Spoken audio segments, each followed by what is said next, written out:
लेके आ जाऊंगी। ठीक है माँ। फिर टूनी चिड़िया खाना ढूंढने चली जाती है। तभी एक किसान आता है। वह अपने मक्के के खेत को देखकर बोलता है, अरे वाह वाह, मेरे मक्के तो पक चुके हैं। अब इनको काटने का समय आ गया है। ठीक है, मैं कल ही मजदूरों को अपनी फसल काटने के लिए बोलूंगा। किसान की यह बात टूनी के दोनों बच्चे सुन लेते हैं और घबरा जाते हैं। फिर कुछ ही देर में टूनी चिड़िया वापस आ जाती है। माँ पता है एक किसान आया था। वह कह रहा था कि वह मजदूरों को कल ही अरे फसल पहले काट- तुम दोनों शांत हो जाओ। अब एक एक करके बताओ कि क्या समस्या है। माँ पता है एक किसान आया था। वह कह रहा था कि वह मजदूरों को कल ही फसल काटने के लिए भेजेगा। अगर ऐसा हुआ तो माँ हमारा घोंसला टूट जाएगा और हम बेघर हो जाएंगे और हमने अभी तक तो उड़ना भी नहीं सीखा। टूनी चिड़िया यह जानकर हैरान और परेशान हो जाती है।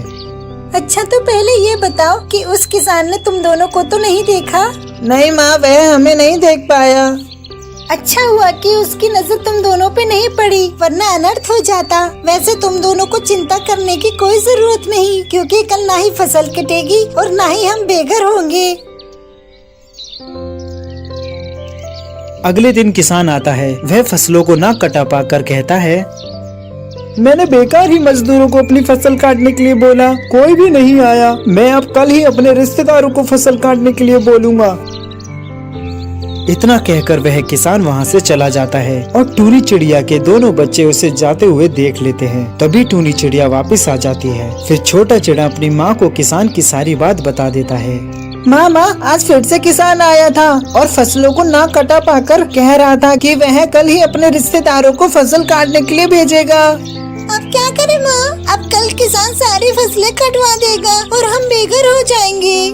टूनी चिड़िया बड़ी निम्रता से बोलती है, अरे घबराओ मत मेरे बच्चों, कल भी कुछ नहीं होगा, कल भी फसल नहीं कटेगी।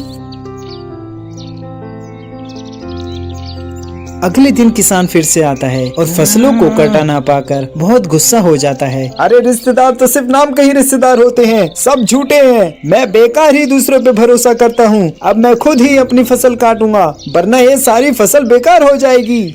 इतना कहकर वह किसान वहाँ से जाने लगता है। तभी उसकी नजर टूनी चिड़िया और उसके बच्चों पे पड़ती है। लो, अब इन पक्षियों ने भी मेरे खेत में अपना डेरा बना लिया। ये तो मेरी फसल बर्बाद ही कर देंगे। इनको तो मैं कल ही अपने खेतों से साफ कर दूंगा। इतना कहकर वह किसान वहाँ से चला जाता है। लेकिन अब टूनी चिड़िया काफी परेशान और चिंतित हो जाती है। सुनो मेरे बच्चों, अब तैयार हो जाओ, कल फसल जरूर कटेगी। अब हमें ये घोंसला छोड़कर दूसरे घोंसले में जाना पड़ेगा।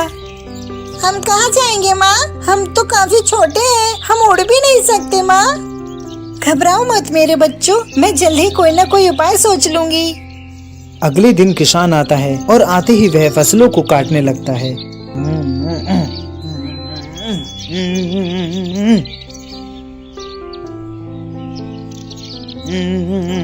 कुछ ही घंटे में वह खेत की आधी फसल काट देता है।